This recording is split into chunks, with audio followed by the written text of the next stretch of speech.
big issue here is Gaza. I mean, ultimately what you have is a real-time genocide and something that we've never seen. But I say that because it's being streamed online, and yet we have such a, I guess just in America, it seems like a dissonance towards like accepting that or feeling like they can do something about that. And I think that ultimately stems from the two-party system that we have here. We have the DNC who will advocate, pretendingly, you know, when it comes to campaign season, to care about Arabs and to care about Muslims and to care about Palestinians. And they use their words so well. And so what we do is we ultimately leverage the little power that we have in our vote. We vote them into office like we did for Biden. In fact, I actually tried and door knocked for Biden. You know, I really wanted to see him because I really thought at the time the lie of democracy was on the line. I thought it was true, and so I didn't want to see, you know, Trump reelected. And so, but now what we have here is 40,000 dead Palestinians, and most of which women and children. And so I'm here today to make sure nothing like this happens in Gaza or anyone to any group ever again. And I think it's incredibly important that we see that through, all of us as humans. We're here, yes, collectively we are here for Gaza. We are here for the people in Palestine. As a Palestinian myself, I love the support that we are seeing out here, but we're not just out here just for Palestine. We're also out here for many other issues that are on the line if we don't stand together. We have many different collective issues that are going on in the U.S. right now, and the one thing that people always know is that, like, if you don't have a team, if you don't have people from different backgrounds, you're not going to find a solution. By standing here, we're finding a solution. One, for Gaza. We're standing here for different individual rights. As a person that lives in the United States, as a person who also travels overseas, I want to say the most important thing here that I 100% see overseas is a sense of community, a sense of belonging. And when we're standing here, we're creating a community for Palestine outside of Palestine. What compelled you to come out today and participate in the demonstrations and the protests with the DNC here in town, getting yours and other people's voices heard? I came out here today to help out as a street medic. We're anticipating some violent attacks on our people protesting from the police, unfortunately, and so we're here to try to spread calm, pull people to the side, and treat any injuries that the police may cause the people. You know, I've noticed that there are varying different political entities out here today, one of them being our organization, you know, and it seems like everybody's getting along, that we all stand together, you know, in the support for the Palestinian people.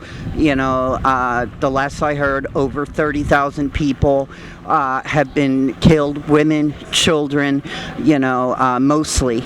And we are against that. You know, October 7th, yes, it was tragic, it was horrible, you know, but it doesn't compare to the, you know, genocide that is going on right now in Palestine, you know. And, you know, not only myself, but our organization, you know, stands against the genocide in Palestine, and that's why we're out here today. Well, the major issue for me is the message of my dog, love thy neighbor. My dog has taught me that if you love thy neighbor, everything else falls into place.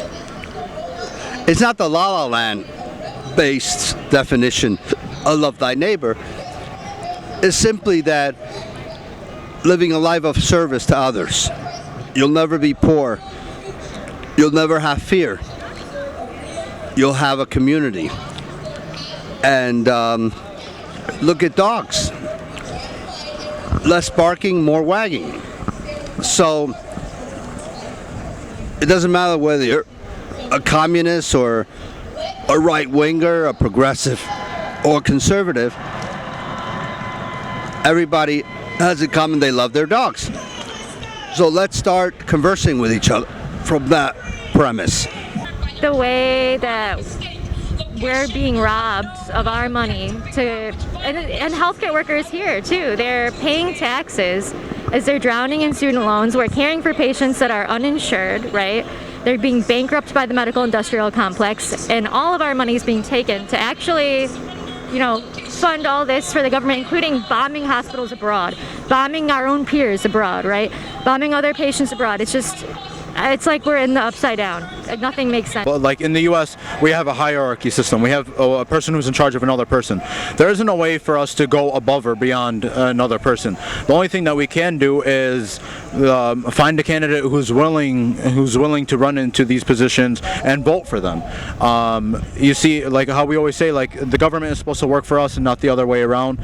I want to say within these past 100 years, I want to say it's been the completely opposite. The government has been going against what the overall American system has been saying. One of the things that we need to start doing is, like, while some people may think that protesting or striking or stuff like this may not be working, if you look here, if you look around, 90% of these people, I want to say, like other than the Arab Muslims, wouldn't have known what's going on in Palestine without a protest like this, without a strike like this, without each individual protest, because this is built of like not just protests for Palestine, but this is built with different coalitions. Without protests like these, people wouldn't know what's exactly going on, what problem they're fighting for. Like the purpose of a protest is to disrupt the normal purpose of things. By disrupting the normal purpose of things, you're going to get people who are interested or just walking by saying, wait, what are they protesting? And then want to get involved.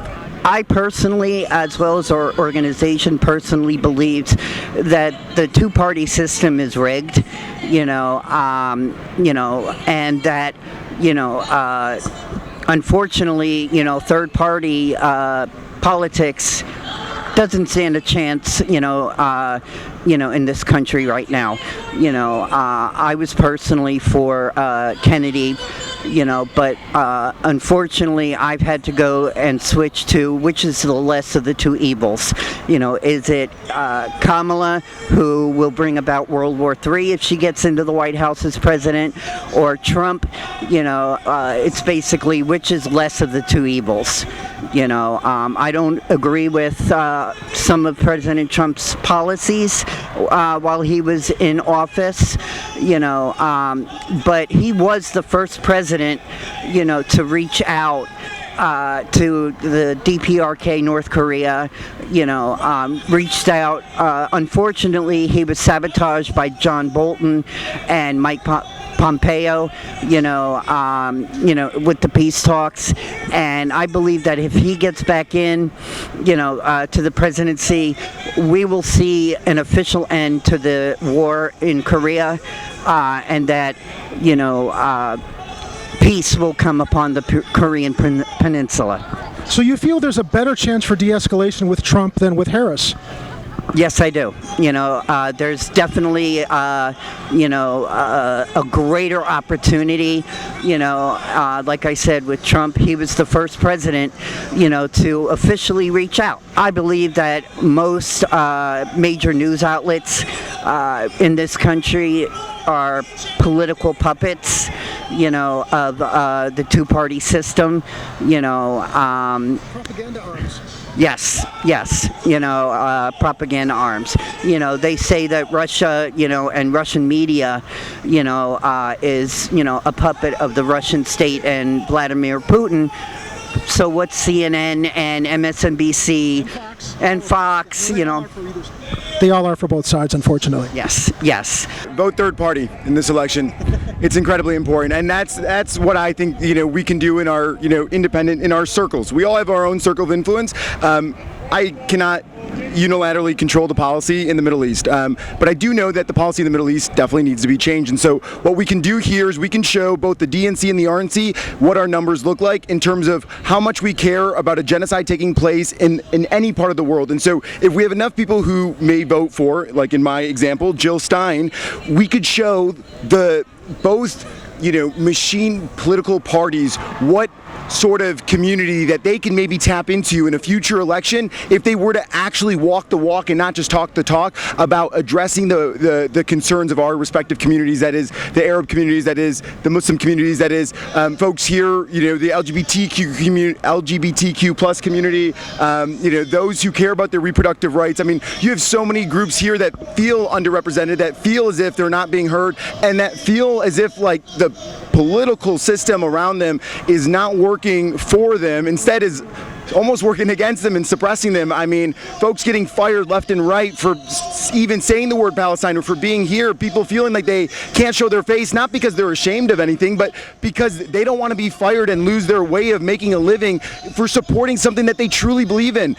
You know, it's not anti-Semitic to be pro-Palestinian. It's not anti-Semitic to stick up for Gaza. It's not anti-Semitic to say what's happening in Gaza is completely wrong and should never happen to another group ever again, regardless of the religious denomination, regardless of the country of origin, sex, sexual orientation, whatever the case may be. I just want to say free Palestine. Never again means never again for anybody, not just for the whites, not for the blacks. It means never again for every human civilization across the world. Hey, smile. I mean, people have to realize that they can make a difference.